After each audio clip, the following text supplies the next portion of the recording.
May 13, 1945. 24 American soldiers climbed aboard a C-47 transport plane at Hollandia, New Guinea. A sightseeing flight. 3 hours over the mountains to see Shangri-La Valley.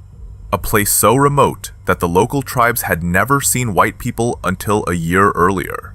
The flight was supposed to be safe, routine, a break from the war. The Japanese were retreating, victory was weeks away. Nothing could go wrong. At 3:15 that afternoon, the C-47 slammed into the side of a mountain at full speed. The impact tore the aircraft apart. Fuel ignited instantly. Fire consumed the wreckage. 21 people died in seconds, burned alive, crushed by twisted metal, thrown from the plane into the jungle 200 feet below. 3 survivors crawled from the burning wreckage.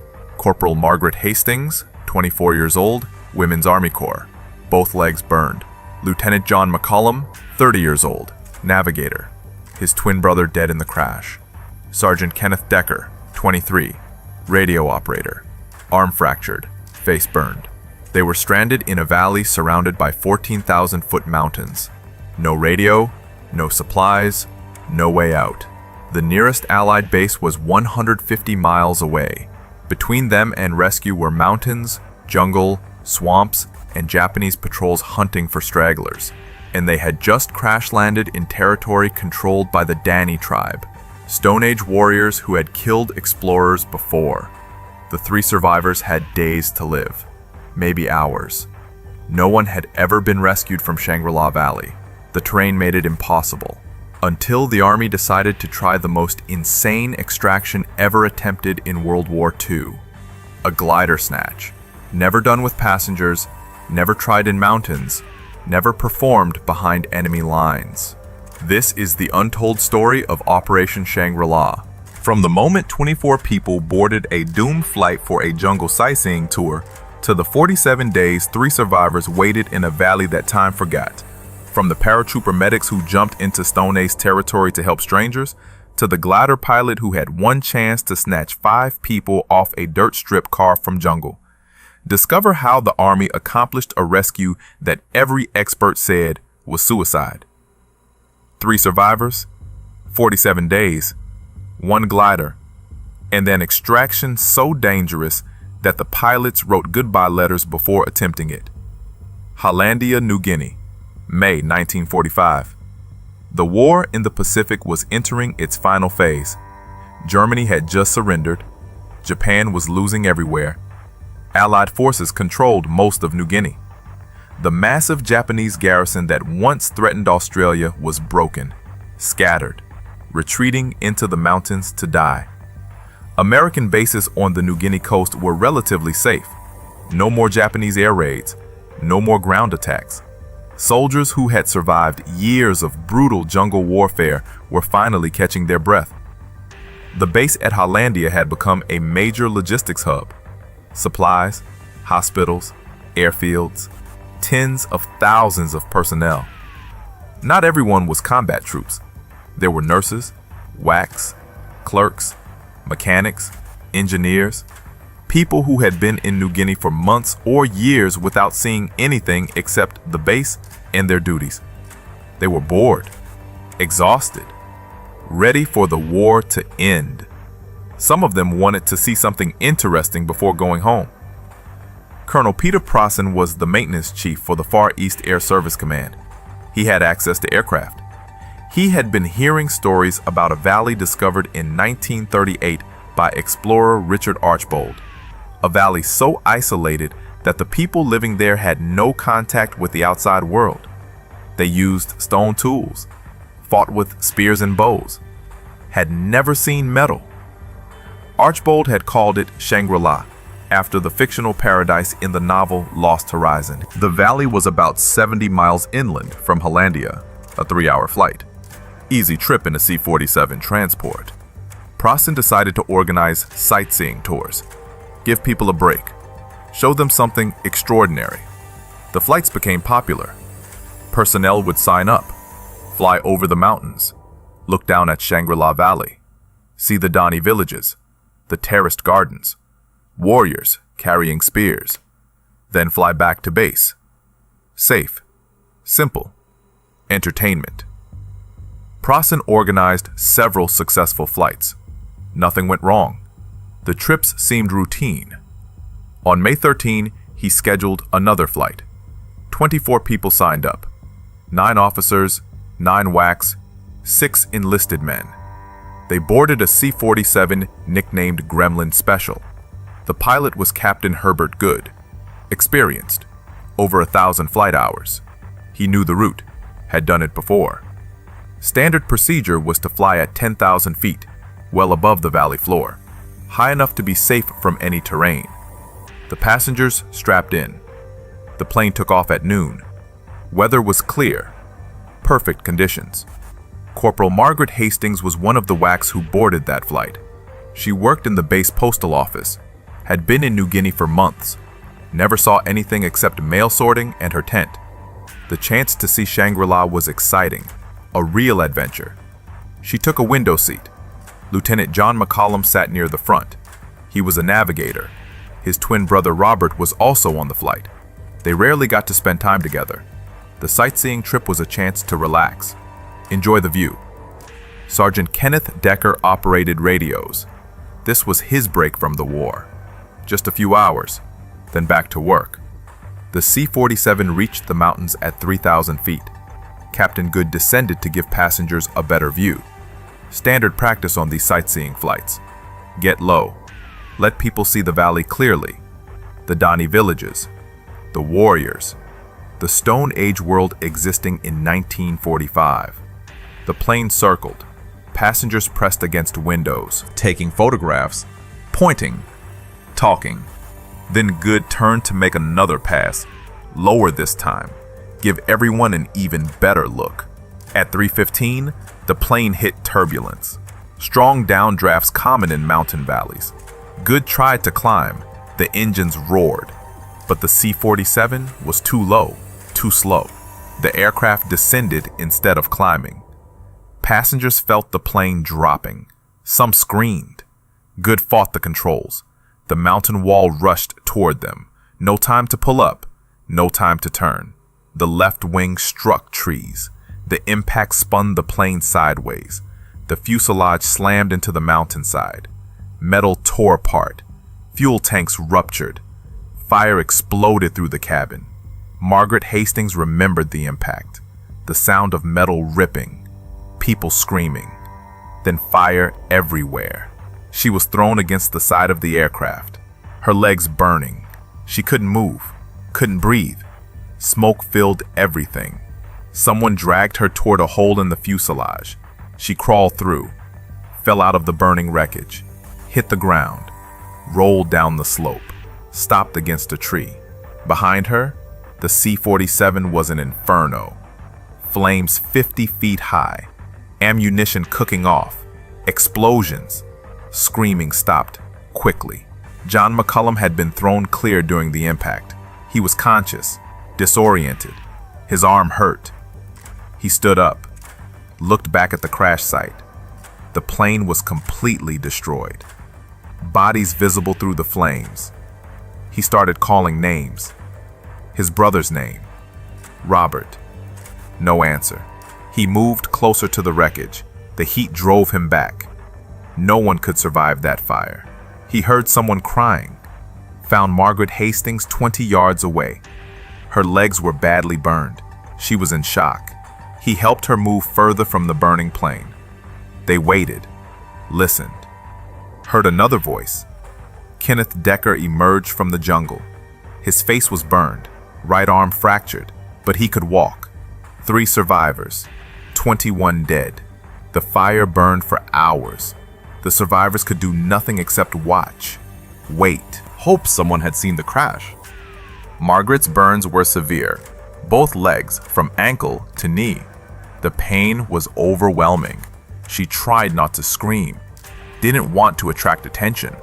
They had no idea where they were, no idea if there were Japanese nearby, no idea if the local tribes were friendly or hostile. McCollum found a small first aid kit that had been thrown from the plane. Basic supplies, bandages, morphine. Not nearly enough. Night fell. The jungle became pitch black. Strange sounds everywhere. Animal calls. Insects. The survivors huddled together, afraid to move, afraid to light a fire. Japanese patrols might see it. Margaret couldn't sleep. The pain was too intense. McCollum gave her morphine. It helped. A little. They talked quietly, tried to stay positive. Someone would come. The plane was overdue. Search parties would be organized. They just had to survive until rescue arrived. May 14, dawn. The survivors assessed their situation. They were on a mountainside, dense jungle, steep slopes. Margaret couldn't walk. Her legs wouldn't support weight. McCollum and Decker fashioned a stretcher from branches and parachute silk salvaged from the wreckage. They needed to move, find water, find a clearing where rescue planes could see them, get away from the crash site in case Japanese were investigating. They started down the mountain, carrying Margaret. The terrain was brutal, every step painful. Decker's arm was useless. McCollum did most of the carrying. They made perhaps a quarter mile in 6 hours. They found a small stream, fresh water. First good news. McCollum scouted ahead, found a slightly more open area, better visibility for search aircraft. They moved Margaret there, set up a basic camp, used parachute material to mark their location, made it visible from above. Then they waited, listened for aircraft, searched the sky. Nothing. Hours passed. They heard planes in the distance, too far away. The aircraft never came close enough to spot them. Another night. More pain. More morphine. Running low. Margaret's burns were getting infected. Jungle environment. Heat. Humidity. Bacteria everywhere. They needed medical help. Soon. May 15. Still no rescue. Margaret was developing a fever. Infection spreading. She needed antibiotics. Real medical care. McCollum and Decker took turns staying with her and searching for better clearings. The jungle was unforgiving. Every direction looked the same. Dense vegetation, mountains in every direction. No way out on foot, not with a severely wounded person. They would have to be found, extracted. There was no other option. May 16, 3 days since the crash. A search plane finally appeared, low enough to see. McCollum waved parachute material, shouted even though the pilot couldn't possibly hear. The plane circled, waggled its wings. They had been spotted. Relief washed over the survivors. Now someone knew they were alive. Rescue would come. They just had to wait. Stay alive. Keep Margaret's infections from killing her. The plane dropped a canister. Supplies. Food. Water purification tablets. More medical supplies. A note. Help is coming. Stay where you are. The survivors ate real food for the first time in 3 days. Read the note over and over. Help is coming. But how? The valley was surrounded by mountains. No airstrip. No place to land even a small plane. The jungle was too thick for helicopters. Not that the army had many helicopters in New Guinea anyway. How would rescue come? Hollandia Base, May 16. Colonel Ray Elsmore faced an impossible problem. 3 survivors trapped in Shangri-La Valley, 150 miles from the nearest base, surrounded by mountains too high for safe flying, terrain too rough for landing, and Japanese forces still operating in the area. Standard rescue procedures wouldn't work. He needed something radical, something insane. He contacted Major William McKee, engineer officer, expert in unconventional operations. McKee listened to the situation, looked at maps, calculated distances, then suggested something that made everyone in the room think he was crazy. Parachute in a rescue team, then extract everyone using a glider snatch. The room went silent. Glider snatches were experimental. The Army had been testing the technique for less than a year. The concept was simple in theory, impossibly dangerous in practice. A person on the ground would be attached to a tow line stretched between 2 poles. An aircraft would fly low, catch the line with a hook, the person would be yanked into the air, pulled behind the plane at high speed, hauled up to the aircraft. The technique worked, sometimes, with cargo, with test dummies, never with actual passengers in combat conditions, never in mountains, never behind enemy lines. Elsmore listened to the plan, weighed the alternatives. There were no alternatives. The survivors couldn't walk out. Aircraft couldn't land. Helicopters didn't have the range or altitude capability. The glider snatch was suicide, but it was the only option. He approved the mission. Operation Shangri-La began. Phase 1. Drop paratrooper medics into the valley. Keep the survivors alive. Build a makeshift airstrip. Phase 2. Extract everyone using a glider snatch that had never been attempted with human passengers outside of controlled tests. Simple. Suicidal. The only chance they had.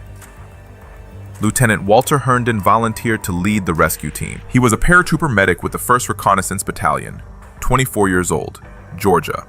He had made dozens of combat jumps, survived the New Guinea campaign. This would be his most dangerous mission yet. Not because of enemy action, because of terrain. The jump zone was jungle, trees, uneven ground, high altitude.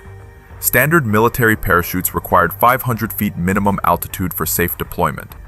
The valley was surrounded by mountains reaching 14,000 feet.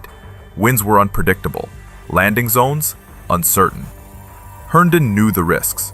He volunteered anyway. Sergeant Benjamin Bulatow joined the team.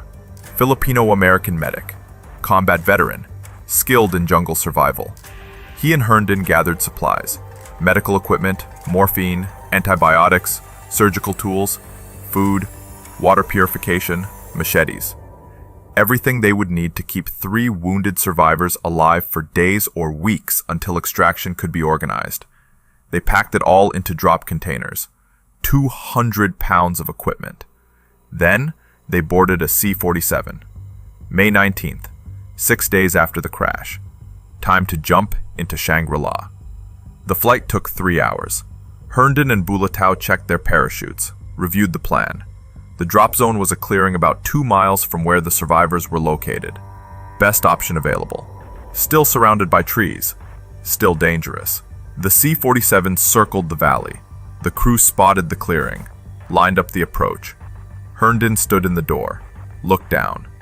Jungle stretched in every direction. Mountains towered above. He had jumped into hostile territory before. This felt different, more isolated, more final. If something went wrong, no one could help them. The light turned green. He jumped. The parachute deployed. Herndon descended fast. Jungle rushed up. He tried to steer away from trees. Impossible. The canopy was too thick. He crashed through branches. The parachute snagged. He hung suspended 20 feet above the ground, harness cutting into his chest. He hit the quick release. Fell. Hit the ground hard. Pain shot through his ankle. Sprained, not broken. He could walk. Bulatow landed nearby, also caught in trees, also fell. Bruised but functional. They gathered their equipment.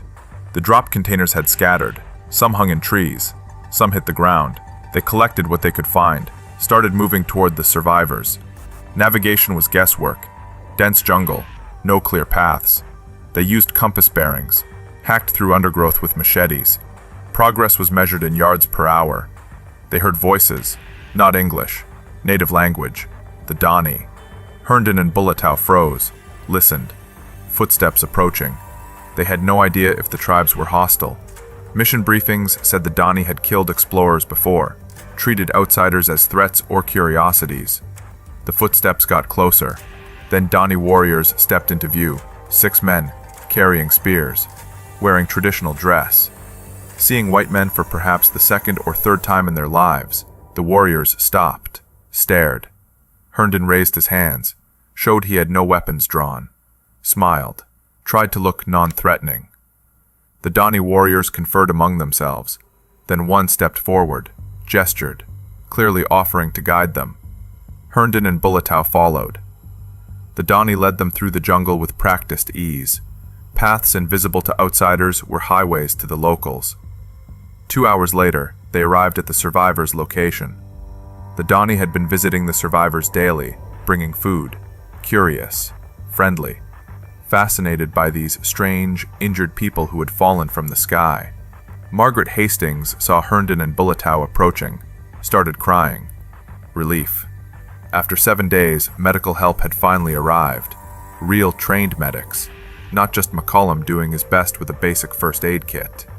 Herndon examined her burns immediately. They were infected, badly.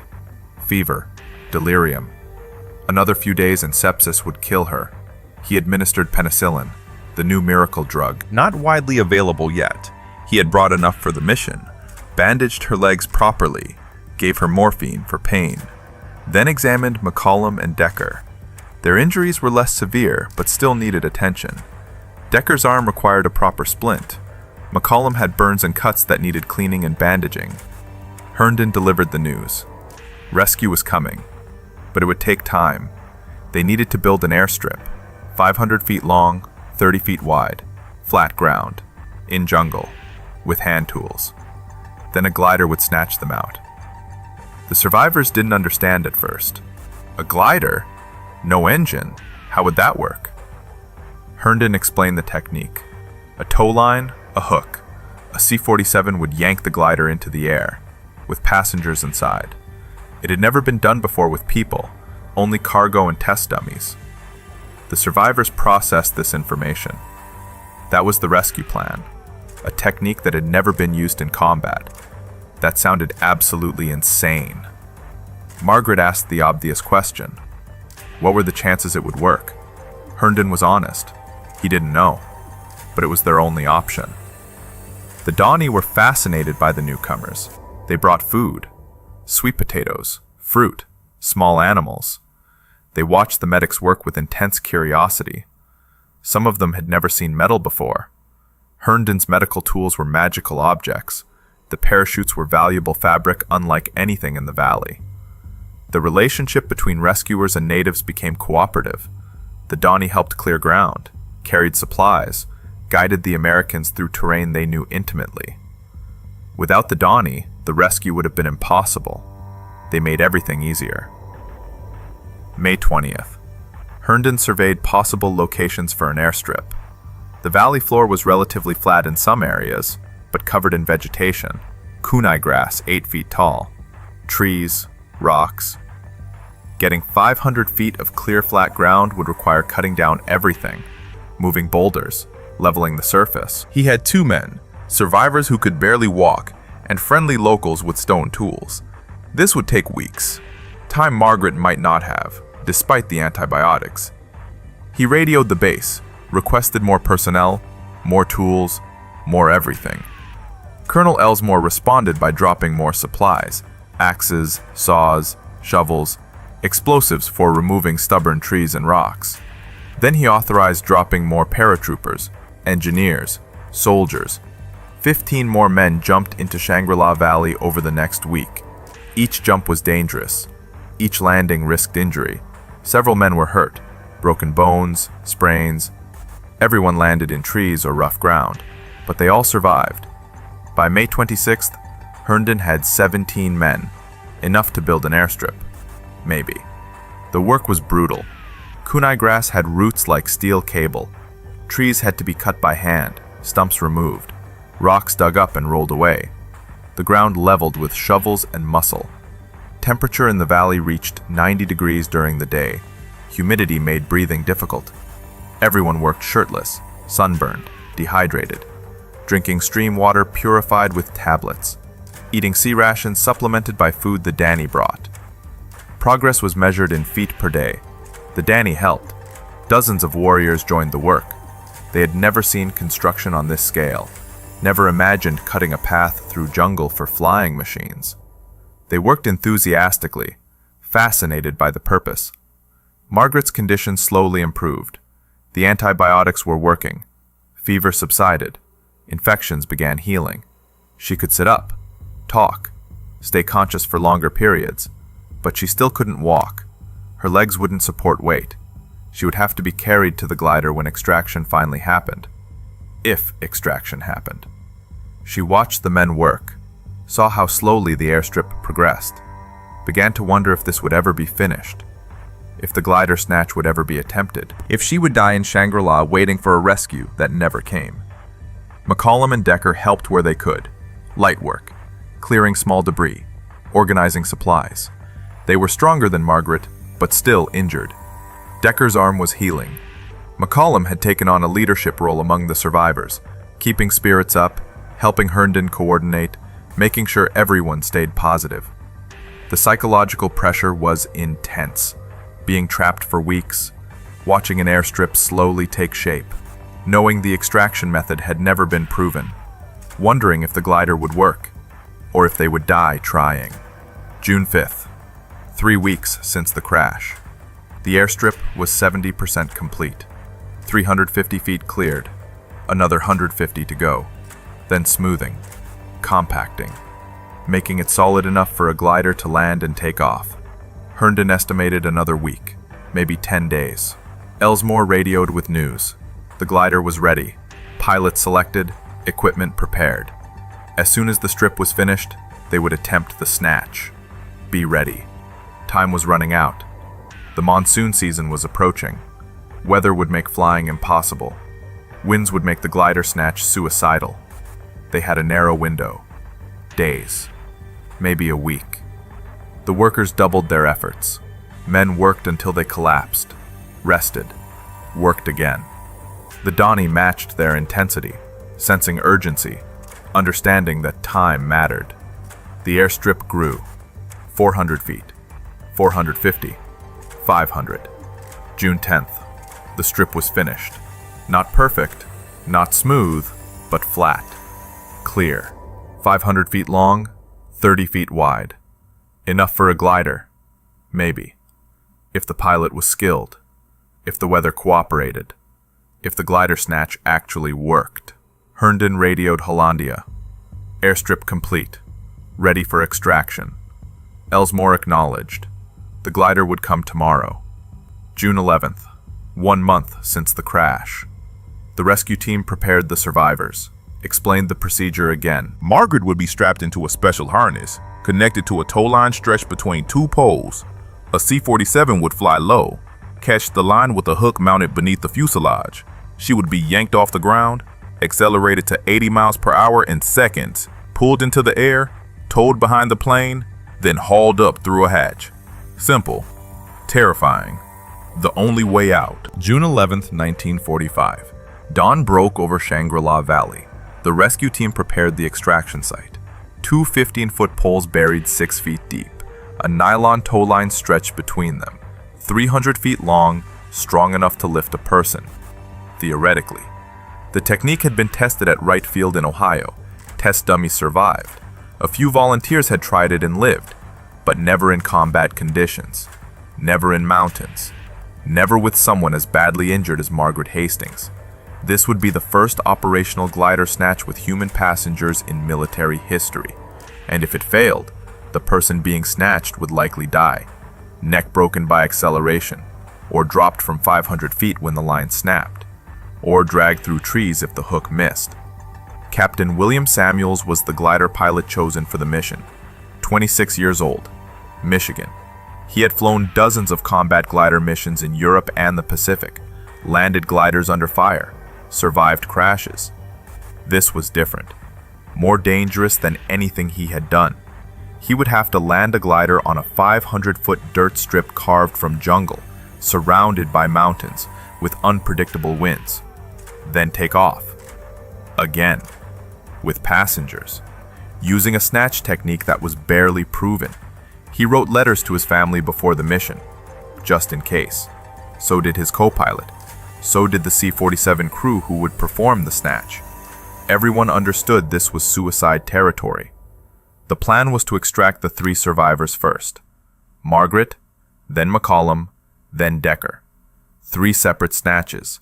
3 opportunities for something to go catastrophically wrong. Then they would bring out the paratroopers, Herndon and his team. Multiple trips, multiple landings, multiple takeoffs, each one as dangerous as the last.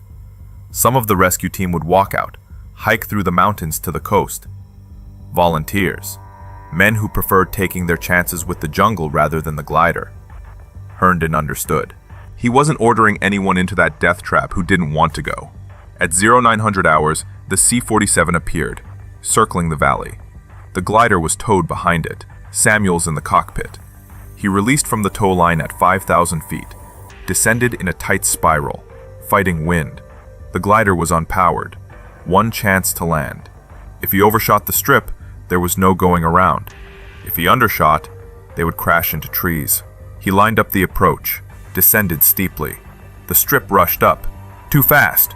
He pulled back. The glider flared.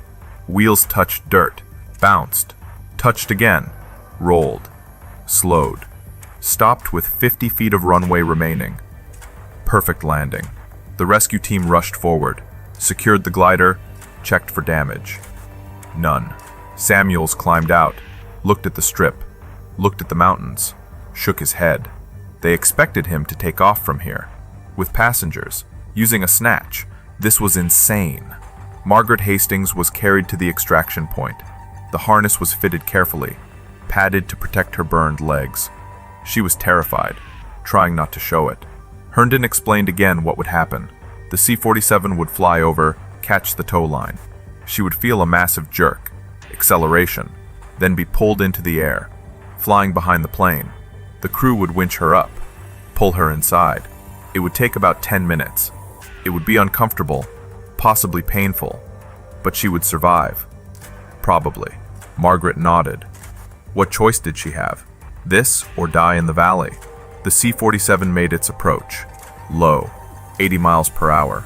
The hook extended beneath the fuselage, aimed at the tow line stretched between the poles. The pilot had one chance.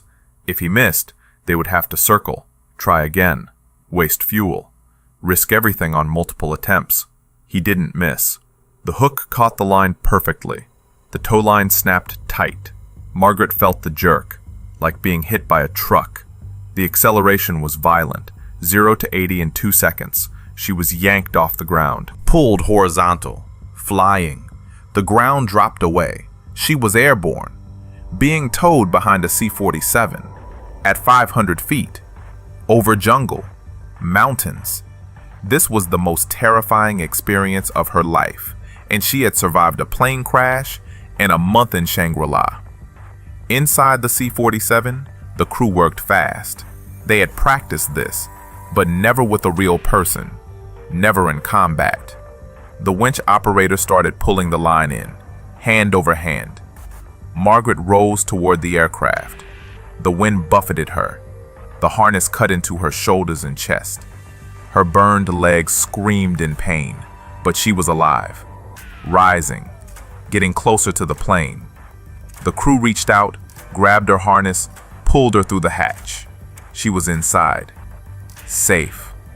She collapsed, crying, laughing, relieved. The first human ever successfully extracted by glider snatch in combat. She had made history. She just wanted to go home. The C-47 circled, dropped the tow line. Crew on the ground reset the poles, attached a new line. McCollum was next. He watched Margaret's extraction, saw how violent it was, how dangerous. His turn. He strapped into the harness, waited. The C-47 made its approach. Hook caught the line. McCollum was yanked into the air. The acceleration knocked the wind from his lungs. He flew behind the plane, was winched up, pulled inside. 2 successful snatches, 1 more survivor. Then the rescue team. Decker was last. His fractured arm made the harness uncomfortable, but he endured. The C-47 approached. 3rd time. Hook caught the line. Decker was pulled into the air, winched up, extracted successfully. All 3 survivors were out, safe, flying back to Hollandia. A month after the crash, they were finally rescued. The impossible had worked. The insane plan had succeeded. Now came the hard part, getting the rest of the team out. Over the next 3 days, the glider made multiple trips, landing, loading 2 men, taking off using the snatch technique. Each landing was dangerous, each takeoff terrifying. The glider would be hooked to the tow line. The C-47 would snatch it into the air. The glider would be towed for hours back to Hollandia, then return empty for another trip. Samuels made 9 round trips, 18 landings and takeoffs, each one risking his life and the lives of his passengers. Not a single accident, not a single injury. Every extraction successful. By June 14th, 16 men had been brought out by glider. The remaining soldiers walked out, hiking through mountains to the coast. All survived. The Danny watched the entire operation with amazement. Flying machines landing in their valley, taking people into the sky. They had never seen anything like it. Some of them cried when the Americans left. They had formed friendships, bonds. The rescue team gave them gifts, tools, fabric, items that would be treasured for generations. The Danny helped save lives. Without their cooperation, the rescue would have been impossible. They were heroes, unrecognized by history, but essential to the mission's success. Margaret Hastings spent months recovering in military hospitals. Her burns healed slowly, left permanent scars. She was interviewed by newspapers, became famous. The whack who survived a plane crash and was rescued by glider snatch from a Stone Age valley. She didn't feel like a hero, just grateful to be alive. She was discharged in 1946, returned to civilian life, got married, had children, lived quietly, rarely talked about Shangri-La. The memories were too painful, too surreal. When people asked, she would say she was lucky. That's all. Just lucky. John McCollum never fully recovered from losing his twin brother. Robert had died in the crash, burned alive while John escaped. Survivor's guilt haunted him for years. He continued serving in the military, eventually retired, settled in California. He attended reunions with the other survivors and rescue team members, but he never forgot that his brother hadn't made it out. That randomness and luck determined who lived and who died. He died in 2008, 89 years old, still carrying the weight of Shangri-La. Kenneth Decker recovered from his injuries, returned to duty, finished the war, went home to civilian life. He rarely spoke about the rescue. When asked, he would credit the paratroopers who jumped in to save them, the glider pilot who risked everything, the Donnie who helped. He didn't see himself as special, just someone who survived when others didn't. He lived a long, quiet life, died in the 1990s. His family learned most of the story only after he was gone, found his medals, his citations, the newspaper clippings he had saved but never showed anyone. Lieutenant Walter Herndon became a legend in the 1st Reconnaissance Battalion, the medic who jumped into Shangri-La and saved 3 lives. He received commendations, medals, recognition, but he deflected credit, pointed to his team, to Bulatow, to the engineers who built the airstrip, to Samuels who flew the glider, to everyone except himself.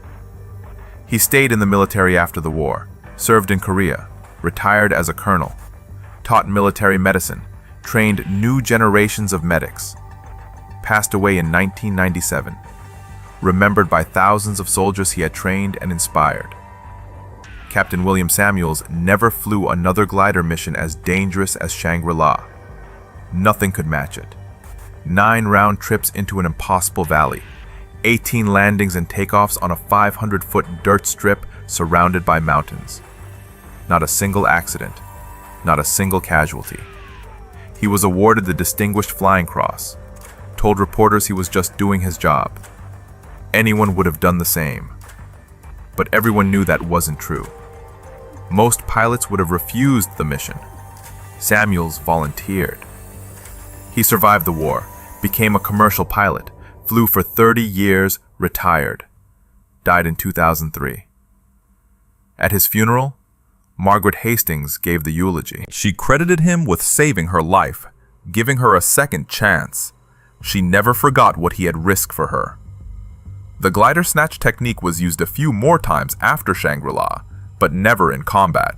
Too dangerous, too many variables, too much risk.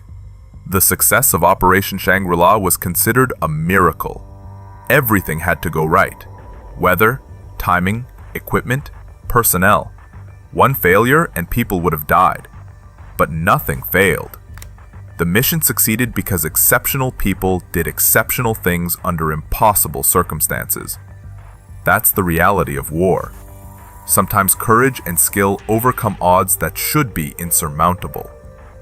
The story faded from public memory, a footnote in World War II history. 3 survivors, 1 glider, an extraction that should have been impossible. The newspapers moved on, veterans came home. Life continued. Shangri-La Valley returned to isolation. The airstrip was reclaimed by jungle. The Danny forgot the strange visitors who had fallen from the sky. Time erased the physical evidence. But the people who were there never forgot. In 2011, a documentary team visited Shangri-La Valley. They found descendants of the Danny who had helped with the rescue, elders who remembered the stories passed down from their grandparents, the flying machines, the injured woman with burned legs, the men who built the long path through the jungle, the gifts left behind. The Danny still treasured items from 1945, fabric, metal tools, proof that the story was real, that their ancestors had helped save American lives. They were proud, honored to have played a role in something extraordinary. The lesson of Operation Shangri-La isn't about technology or tactics. It's about people. Margaret Hastings refused to give up despite injuries that should have killed her.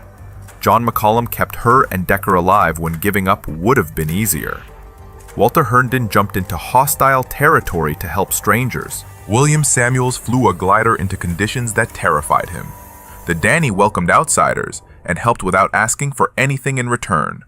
Dozens of soldiers worked in brutal heat to build an airstrip for people they had never met. Everyone involved could have quit, could have said the risk was too high. The mission impossible. They didn't.